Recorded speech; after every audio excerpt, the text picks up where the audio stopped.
Hey everyone, welcome to the Bleacher Nation Bears Podcast presented by Obvious Shirts. I'm Patrick Flowers and I'm joined by my fellow BN Bears writers Luis Medina and Matt Rooney, and the show is being produced by Addison Hayes. Obvious Shirts has become synonymous with Chicago sports and has an expansive offering of Chicago sports related shirts, hoodies, and hats to have you outfitted to cheer on your favorite team. In addition to creating some of the best Chicago sports merchandise around, Obvious Shirts makes this podcast possible, so please support them. You can go to obviousshirts.com or head over to the Obvious Shirts store at 3776 North Clark Street, which is on the corner of Clark and Grace, I believe. Lou, you're more of a Wrigley guy than I. It's literally a block south of my apartment. Yes, Southport and Grace. Perfect. Clark and Grace. Good neighborhood. Good tree. Perfect. Head on over there, grab some swag, celebrate the first victory of the Ben Johnson era with the Chicago Bears. Speaking of, it's a coincidence that they're 1-0 since we got the green light to bring this back. By the way, since Obvious Shirts stepped up and brought us back on the airwaves, I don't think it's a coincidence that we're not a coincidence at all. I was thinking about that yesterday on the drive home.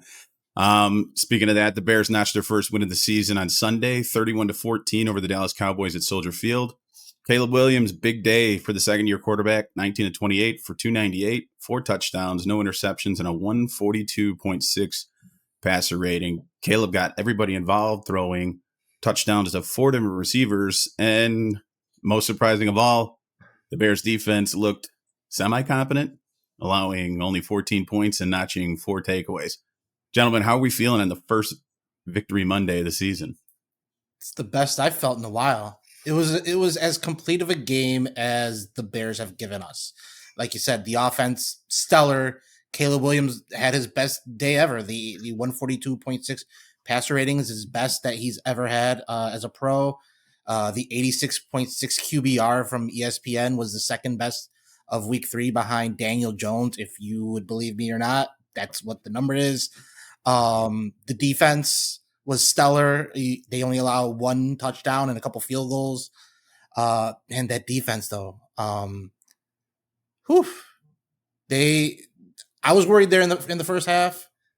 They came within the second half. The biggest number for me, though, 0, as in 0 sacks taken by Caleb Williams. He was only hit 1 time by the Cowboys defense. That was the number for me, and I can't stop thinking about it. I mean, I'm going to get to them, the offensive line, I think a little bit later, and then I'll watch the film today at some point and have a post on them tomorrow, pick what I want to do.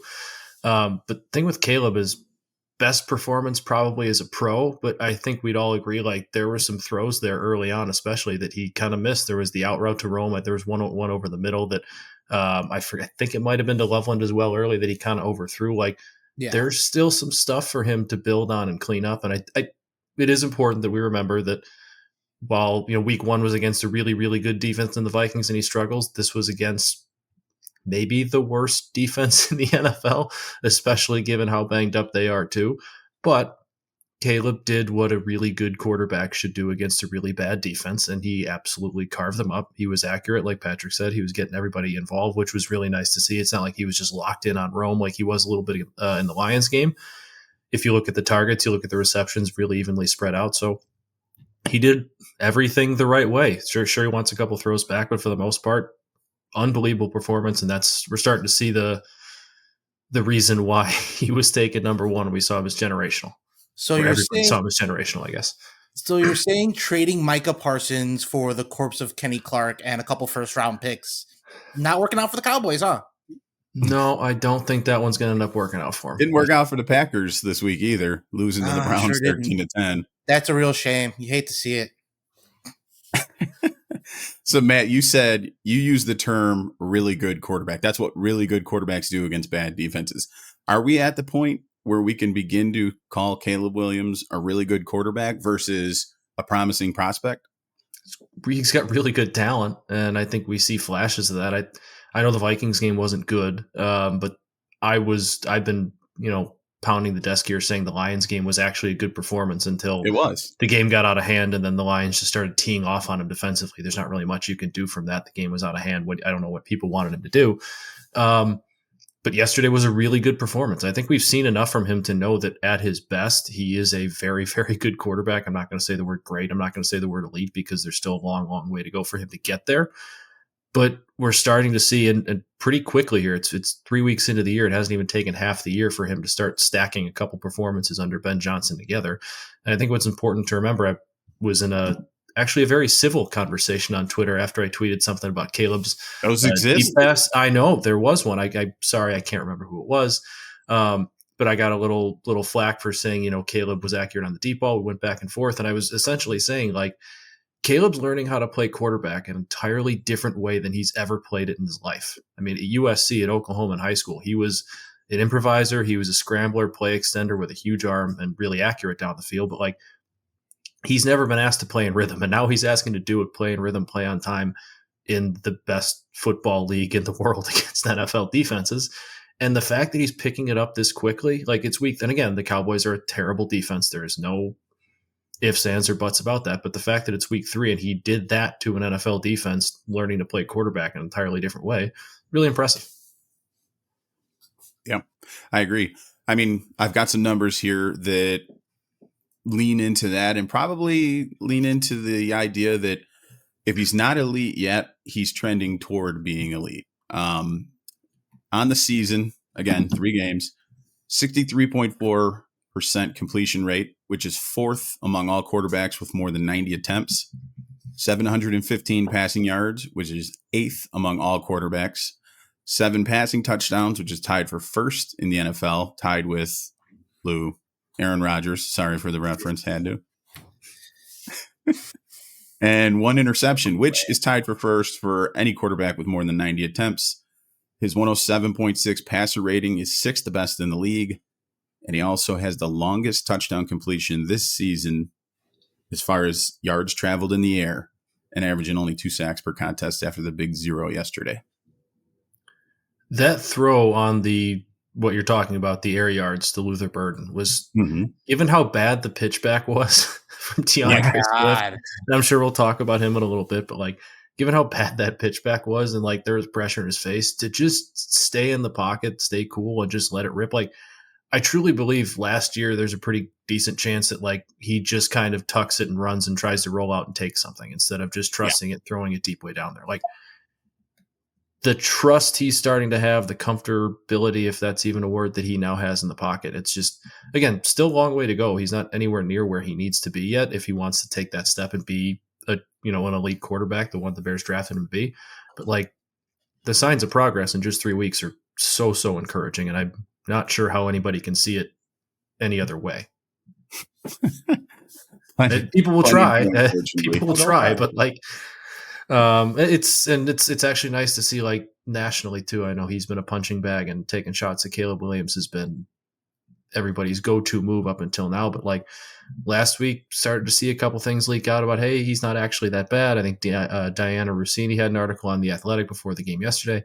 Hopefully now we start to get some narrative changers here, especially with, and I'm not condemning any other quarterback from his class, but, like, Bo Nix is off to an okay start to the year. Drake May's off to an okay start to the year. JJ McCarthy is hurt. Is he? Let's just, like, I said hurt. I did air quotes. Okay, I'm just making sure that we clarify. He got that mysterious high ankle sprain that he played on for a quarter and a half of football, but I'm not that he will be miraculously healed from in 3 weeks. It's almost just like some of these quarterbacks need a little bit of time when they get to the NFL to, like, actually learn how to play NFL football, especially now with all these colleges offenses just kind of being, like, run and shoot, not real reading. It's just, like, take the snap, fire the ball. If it's not there, take it off and run. These quarterbacks need some time, and Caleb is, with this time and with this now very good quarterback mentor, head coach, whatever you want to call him, Ben Johnson, he's taking his steps. So if we put together a 17-game pace for Caleb Williams, I was waiting for someone to bring this up. Given the first 3 games, his 17-game pace this year is at 4,052 passing yards, 40 touchdowns, 6 interceptions, 561 rushing yards, and 6 rushing touchdowns. Is that good? Record setting? for the Bears, right? It would literally be the best Easily. quarterback season. He'd be running laps around people. He was literally running laps around guys last week.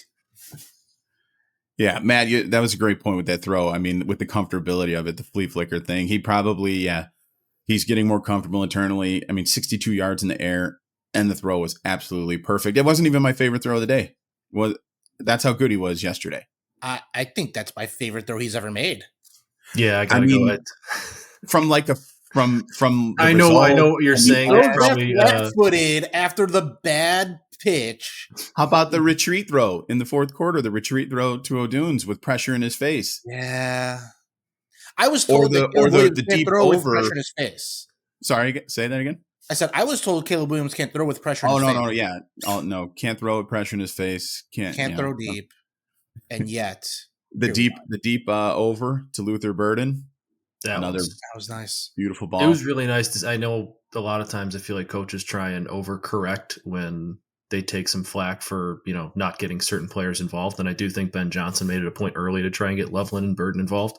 But we saw yesterday what makes Luther Burden so dangerous and such a threat as a receiver in this league. He was an SEC Player of the Year 2 years ago. Obviously, in the preseason, we saw his willingness to block a lot more than people might have expected him to, because Ben Johnson's receivers have to block if they want to get the football. And it seemed like yesterday was his reward for working his tail off, playing really hard.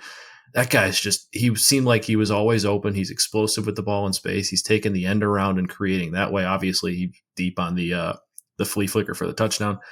That guy's a complete wide receiver. He's going to be really, really good. That might end up being a steal. And it already feels like a steal in the draft, but that one might end up being like how did this guy get out of the first round kind of thing. Good. The Bears are due for one of those. Yeah, because we have a lot of how did that guy go in the second round kind of thing. So if we have one of these go our way, that'd be really nice. I like that that Ben Johnson said last week that practices weren't up to snuff, and said that he wasn't happy with some of the individual performances of offensive skill players when their number wasn't called on a play. And he backed all of that up this week. Multiple players now in the last 24 hours have said that practices were not easy, that they were tough, they were different, and the results were different. And different players got involved, like Johnson said they would. There's a little bit of a reshuffle into the deck there, spreading out the targets a little bit more. Even before he left with the hip injury, Loveland had a big catch and run. So I like that when Ben Johnson says something, he means it and he backs it up. It's not just coach speak. I like that he doesn't just say that practice was great all the time. Like, how many times did Matt Eberflus say we had a great week of practice, and then they'd come out looking like ass, and it's just like, what happened at practice? Now you got Ben Johnson who's just like, yeah, practice sucked. And then they have like this great game. I thought this defense, I wrote it in bullets today, this defense played like Dennis Allen spent the week showing them clips of everyone telling him how bad the defense was. And it looked like those guys took it personally, especially Tyreek Stevenson. I thought Tyreek Stevenson had his best game of the year, his best game probably since last year. And I don't think it's a coincidence that after Matt Eberflus threw him under the bus, this guy played with his hair on fire against Matt Eberflus. Yeah. Maybe I'm just being optimistic, hopeful, whatever, but like that stripping the ball away moment felt like maybe that was what he needed after the shell of himself he's been since the Hail Mary in Washington last year. Needed to make a play. He's not been right. And before then, he wasn't a great cornerback, but before then, he was at least making plays. He gets beat sometimes, but he's aggressive, and he was a solid number 2 cornerback. And since that point, he's just been terrible. I'm really hoping that was kind of like his back, like confidence is back moment. Like he needed that one really, really bad. And quite honestly, the Bears defense needed that one really, really bad, because the Cowboys were going right down the field about to score there, and that seemed like it just flipped the whole game on its head. Like, oh, okay, we're good now. Like we're good. We're back. We're fine. Somebody's making plays. We're going to keep making plays. Like we got this. If that felt like, and if he doesn't do that, I'm not sure. Bears might still win. Caleb might still play well, but like, I don't think we're talking about a 13 31-14, blowout win that we're all, so excited about. I think that becomes a lot more of a game if Tyreek Stevenson doesn't give the defense that, jolt of energy early. Yeah, playing from behind is not the same as playing from ahead. And we got to see what it was like for the Bears playing ahead. And I think that was one of the things that I was most encouraged about was Ben Johnson just kept pushing.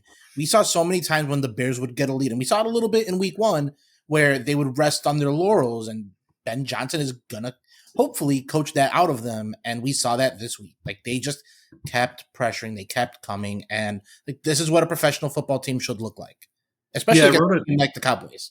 I think I wrote it in grades and in 24-hour rule, which I think just came out. Like, this defense isn't good necessarily. Like, they still have they need Montez Sweat was better, no doubt about it. He's still not looking like the $90 whatever million edge rusher he is, but like, he was good today, or good on Sunday. They still have holes on the defensive line. They still have a lot of holes in the secondary with Jalen Johnson and Kyler Gordon out. But like, this was an effort game. There was effort and there was energy, and that's a huge part of defense. Like, that's never going to make up fully for lack of talent, but that can make up for a lot of issues. And it's what we saw. There was a whole lot of bend, don't break. Like, the Cowboys moved the ball, but the Bears buckled down when they had to. They work hard. They rallied to the ball. They didn't make a whole lot of, simple mistakes or just leaving people wide open like they were against Detroit. They played really hard. They rallied to the football. They did what they were supposed to do, played fundamentally sound, and good things happened. Like, that felt like a culture game for both sides of the ball, because we saw so many times last year they'd respond to a blowout loss with another blowout loss. Like the Cardinals, they lost 29-9, and then they went home and lost to the Patriots 19-3, or what was it after I had their schedule up earlier? They lose to it happened a bunch last year is all I'm saying. They lost the 49ers 38-13, then they lose the Vikings on Monday Night Football 30-12. Like, there wasn't a whole lot of response. This was a coach publicly and privately challenging his team, and the team responded in a big way. To your point on the Bears defense, I thought they played the Eberflus brand of defense better than the Eberflus coached Cowboys team. Like you said, they were swarming to the ball. They did the bend but don't break thing. Montez Sweat played well. This defense isn't good. Like, don't get me wrong. It's not a good defense, but this group has some talent, and it's got players who are playing for something. Both safeties are in contract years. Grady Jarrett's coming off, 1 year removed from surgery. Jervon's trying to, establish himself. Dio's trying to prove himself after a big free agent contract. These guys have something to play for. And like you said, and you nailed it, I love this point. Defense is all about energy and effort. And this is the most energy and effort we saw. And yeah, maybe they needed to get their ass kicked by coach this week. And keep it up then. If that's what's working, keep it up. Yeah. I do want to shout out Noah Sewell too. Like, he's not really good game. He's not the best linebacker in the world. He's never going to be, but like, he's become absolutely a starting linebacker in the NFL, and not just a really good game. I feel like it's been 3 weeks now where like he's noticeable. Like, he's actively noticeable every time not every time, because that would be ridiculous if he was making every tackle, but like, we're noticing him every week. He's flashing for the right reasons. He's going to make some mistakes. He's going to get beat, but like, that dude has exemplified the effort and energy, rallying to the football, being around the play, having a nose for the ball, everything. He's been all over the field, and we're talking about draft wins, a 5th rounder in 2023. He's looking like a fixture on the defense, especially with, Tremaine Edmonds' contract being up at the end of the year, but I think they can get out of a lot of money. Like, he's looking like not a core building block, but a guy that you can keep around in that linebacking core for a long time. He showed up in preseason. Yeah. Like, I know people say preseason doesn't matter, but that's where you can win a job. He's been flashing. Yeah. Speaking of Tremaine Edmonds, big game for him with TJ Edwards out. And then, like you said, the inexperienced Sewell and the rookie Ruben Hippolyte, 15 tackles, 2 interceptions, 2 passes defended. He anchored the linebacking core while they were down, and that was impressive. So big props to Tremaine Edmonds, who, again, is in a contract year. If Dennis Allen and Ben Johnson can have this much success getting through to large groups of their players on both sides of the ball during practice, then they need to talk to their running backs this week, because Caleb Williams' performance largely masked the fact that the running game is absolutely ineffective. Both of the rushers yesterday, Monangai and Swift, averaged less than 3 yards a carry. And I don't even know if Roschon Johnson still plays for the Bears. He was on special teams. I saw him. I think it was on one of those punts. Like I saw him in that the concussion helmet. Like he's out there. And I think Ben Johnson was asked about him last week. And if he, if we're going to see him, he's like, yeah, he's on special teams. So it seems like he might be in the doghouse or just not in their plans for whatever reason. It's weird because like when I watched DeAndre Monangai, I feel like got his not first carries of the year, but that was the first game. It seemed like they actually had a plan for him to be used at least sparingly. Like Swift runs really hard. Like it's not an energy or effort thing with him. It's like he gets the ball and he's 100 miles an hour, like going to whatever hole the play is drawn. Instead of like getting the ball patient, seeing the hole, hitting the hole, he's just, all right, this is run to the right. I'm going in between, Jonah and Darnell, and I'm just getting the ball. I'm going at 1,000,000 miles an hour. And sometimes he just runs right into the back of an offensive lineman or whatever.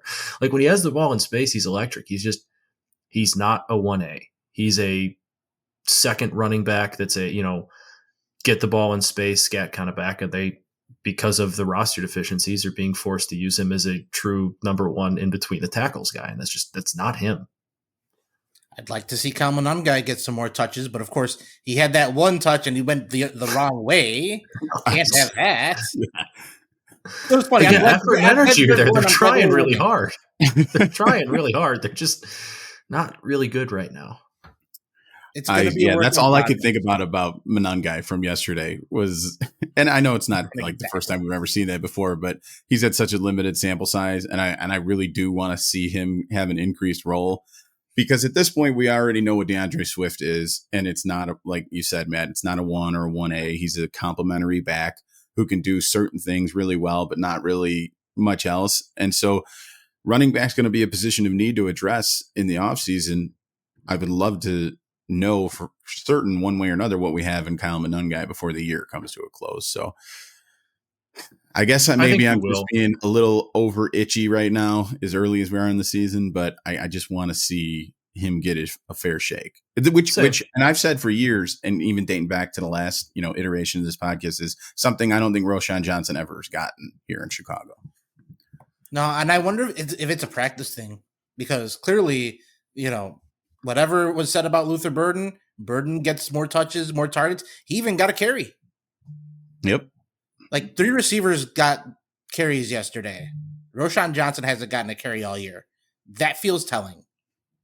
Yeah, it feels like there's got to be a reason for it because, from what we saw, he was a great, short yardage back and was pretty much good for picking up 3rd and 1 or, 3rd and 2 just about every time he needed him to. But, he didn't do much else. And, Ben Johnson knows running backs in the running game pretty darn well. And he sees these guys every day in practice. And if he doesn't think Roschon's doing what he's supposed to be doing, or maybe like Lou said, not working hard, whatever it is in practice, there's a reason that he's not playing. It's not just because Ben Johnson doesn't like him. It's because what they're seeing in practice just isn't good enough right now. That's the only reason it can be.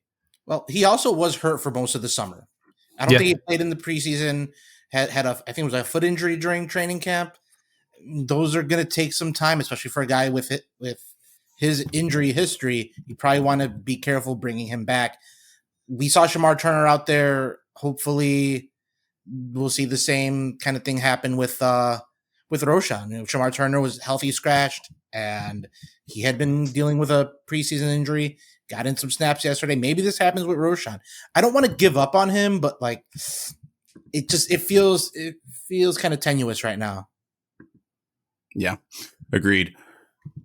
Well, one way or another, the Bears have their first win of the season, and we've got game balls to pass out. So I'm going to go last. I'm going to throw it to Matt. Matt, you got the first game ball. Fire away. I'm going with the whole offensive line. Shocker.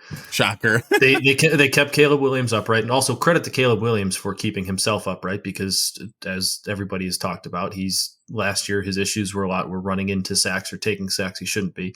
He did not hold on to the ball too long, but he was kept upright by the offensive line. That was by far their best game as a unit. Wasn't perfect by any means. Darnell Wright still has some things to figure out. I'm glad to see he came back in the game after that was a hand, wrist injury, whatever it was.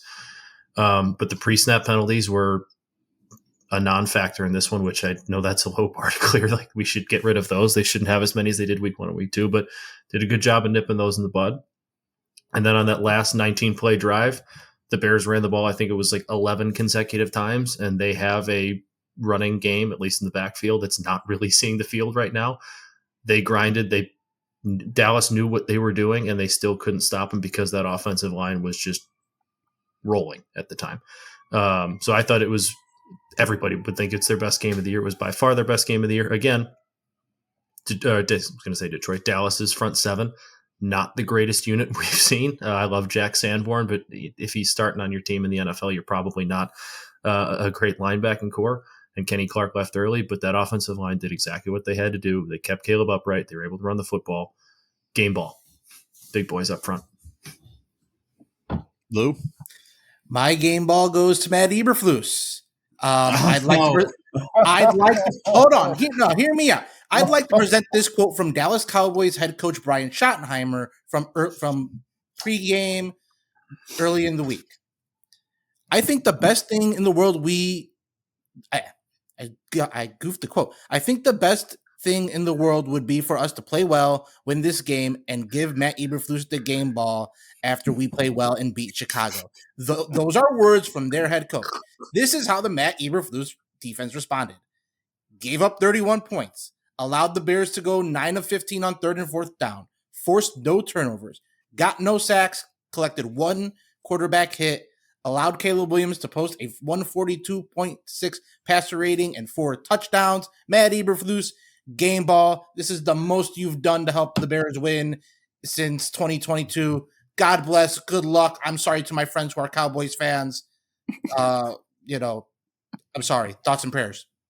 That staff is not long for their jobs. It's just Brian Schottenheimer felt very much like a holdover hire until next offseason when Jerry goes big on somebody. Who's Jerry going to go big on? I don't know. Who wants to coach for them? He absolutely was trying to get Dion to come, and he didn't. Oh, yeah, he was. Absolutely was. And he had to go because I'm not stupid. I might be crazy, but I'm not stupid.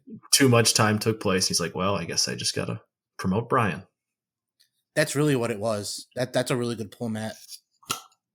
I'm going to take the easy one today.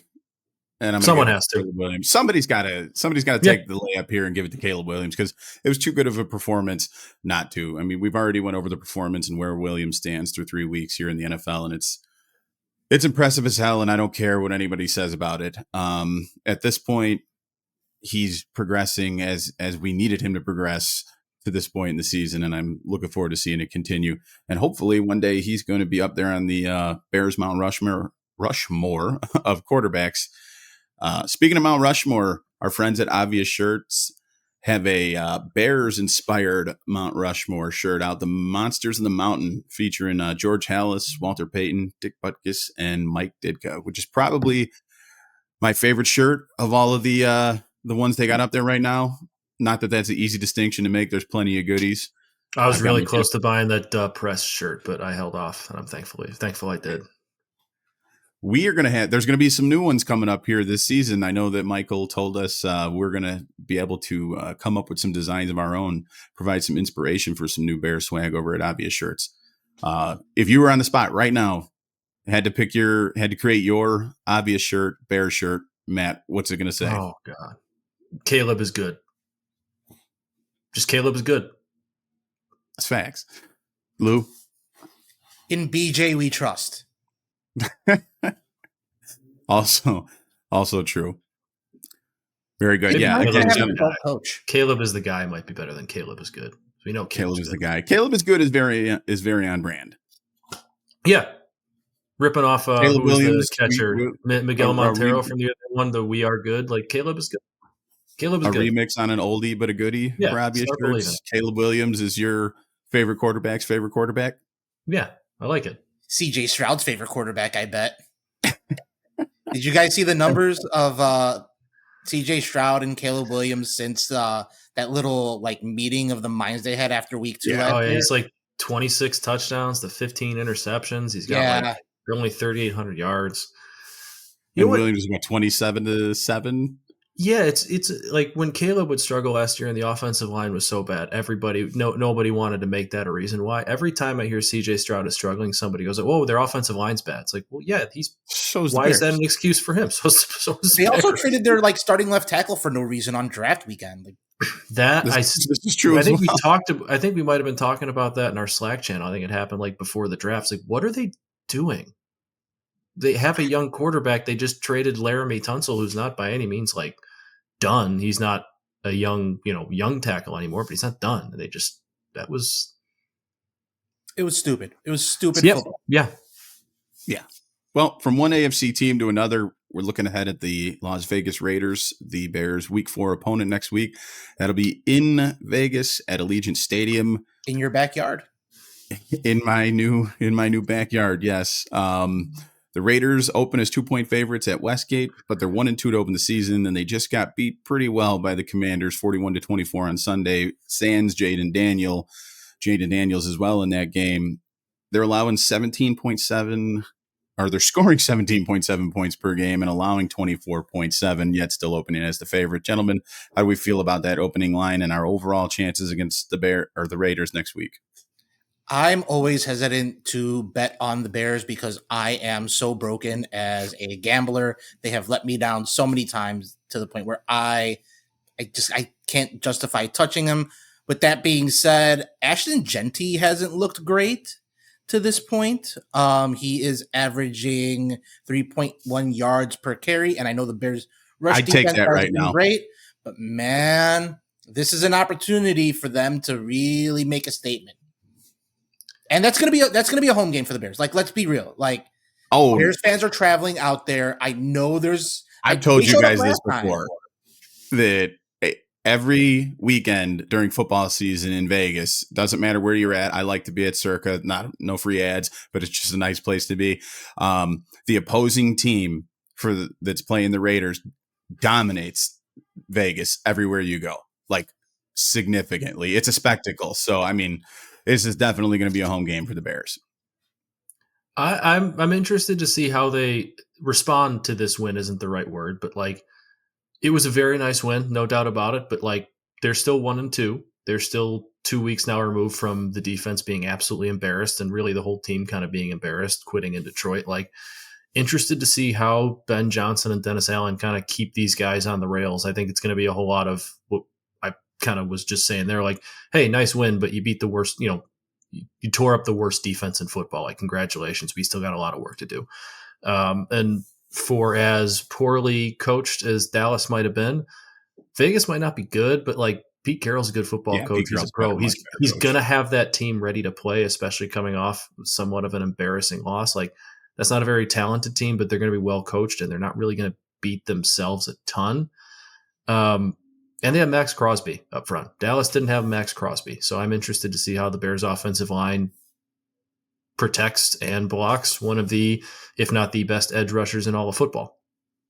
I did like, speaking of protection, I did like when Theo Benedict came in for a few snaps to play right tackle. Yeah. Then Johnson immediately put a tight end right next to him. Immediately. I think he put Durham Smythe right next to him, like smart on the first play. And I was just like, oh, brilliant. Remember when they let Kieran Amagaji just like left him on an island on Monday Night Football against the Brian Flores defense? That kind of stuff isn't going to happen with this regime. So I have a little bit more hope for the Bears. Yeah, I do too. It's Max Crosby. Just a little bit. It seems like they'll actually scheme up for him and do some things differently, as opposed to just being stubborn and saying, no, we're going to do what we're going to do. Like, no, for those guys, you have to game plan for certain guys in the NFL, especially when you have offensive line deficiency. It's a much better unit that the Bears have, obviously, this year. But like, Braxton Jones still not 100% right from that ankle, I don't think. I think they'll try to attack him. I think the Bears will probably have some pieces in place to help him out, provided Darnell Wright's healthy against Max Crosby. Yeah, I also have a little more confidence in Ben Johnson game planning for Max Crosby, who is a game wrecker, but Aiden Hutchinson was as well 2 weeks ago. He's one of the best pass rushers in the league, and I think Caleb said it well in the week leading up to it. Is just, we just have to account for him and know where he's at, and not let him break the game. They're going to get theirs. They just can't break the game. And the rest of the pieces around Crosby aren't as good as the pieces around Hutchinson to Detroit. Very, very true. It's a little easier to game plan for a Max Crosby than it is for an Aiden Hutchinson. Because of that, you don't have to worry about nearly as much. I think the Bears are going to be fine. Pete Carroll's a great coach. He's going to coach his guys up and get the most out of them. But I think the Bears are going to be fine next week, and I think they've got a really good chance of heading into the bye week at 2-2. I hate the early bye. I already have a bye 5 weeks in. Come on. I love it. I love because I feel like this team needs it. There's just too many moving pieces and too much instability. They can use that early bye week to really fix some things, focus on some things, turn some things around that we didn't like, the first couple of weeks. If you go into the bye week 2-2, I'll feel really good. Same. Yeah. I think anybody would have taken that at the beginning of the year, right? Any of us would have taken 2-2 at the bye. I'm not sure we would have loved how it got there after weeks 1 and 2 when it could have been easily 3-1 and a embarrassing loss to Detroit. But I think we'd all take 2-2 in a heartbeat. Yeah, without a doubt. Something to work for. I have one question before we get out of here. Who has more to prove in week 4? Pete Carroll, who wanted the Bears job but didn't get it, or Ben Johnson, who the Raiders wanted but couldn't get? Ben. It's Ben. Yeah. Pete Carroll's proven all he needs to prove. Yeah, exactly. I see where you're at there, Lou, for sure. It's a good question. And I some of these coaches do take, last gigs as kind of golden parachute jobs to cash one more paycheck. I don't think Pete Carroll's doing that. I truly think Pete Carroll loves coaching football. I think he likes being with the Raiders. He's not pulling a Bill Belichick. He's actually going there to work hard, try and win football games for the Raiders, but he's got nothing left to prove. He can go 4-12. His legacy's, 4-13, whatever. His legacy's set. Ben Johnson still has a lot to prove. Seems like the culture he's building is great. Lou, I think you had the post with his post game, video after getting the game ball and all that. Locker room's bought in, but he's still got a lot to prove on the field. And getting a team ready to play after a win like that, keeping them locked in, I think is something to prove. It's kind of wild to think that there were reports and conversations about how Ben Johnson was too much of an introvert to lead a team. You saw him, you saw them rally around him. That dude was. I still want to know where that came from. You want to know where it came from? Was it Lions fans trying to downgrade his stock? Yep. That's exactly what happened. Lions fans and Lions personnel trying to keep him around as long as they could. Hey man, no one does subterfuge better than the NFL. But good try. He's our coach now. Also, I think it's just narratives. People automatically assume offensive people are quiet and reserved, and the defensive people are culture builders. The whole thing was, it was a narrative spun by the media too. Do you want Mike Vrabel's culture? Or do you want Ben Johnson's offense? It's you don't know that Ben Johnson doesn't have a culture. I think, it's not working out great. I still think Vrabel will be fine there, but offensive coordinators can build culture too. You think Andy Reid has a culture in Kansas City? He's an offensive guy. One of the greatest head coaches of all time. Just because you're an offensive-minded guy doesn't mean you can't have a hard-nosed, culture, good culture, locker room, and all that stuff. It's not just being offense versus defense is not mutually exclusive. Being able to build a strong culture. No, Andy Reid is the perfect example because he's such a good culture builder at this point in his career and has been so for so long. That he had a good culture in Philly too. It's not just he came to Kansas City and had it. Philly was in a great spot with him too. And he was an offensive coordinator coming there. People forget that his specialty is offense. That's how he got his start because he's become so good at the ladder that just kind of gets it's secondary now. So Philly's got a pretty good culture now with Nick Sirianni, and he's got a pretty good one with Shane Steichen. You can build culture as an offensive guy. Yeah, 100%. Well, we're looking forward to this weekend. And like you said, Lou, I'll take 2-2 at the bye any day at this point where we're at with the Bears and their development under Ben Johnson. So fingers crossed for this weekend. We'll have plenty more coverage all week on the site, breaking down everything we need to know about the week that was and the week ahead. And make sure to go to Obvious Shirts, whether it be the website or the storefront. Grab your Bears swag. Be ready to cheer on the Bears this Sunday. If you're coming out to Vegas, I want to see plenty of Obvious Shirt stuff out there. So hit the storefront, grab it before you head out here to Vegas. Hit the storefront, hit the strip, bring home a win. Perfectly said. Bear down, gentlemen. Bear down.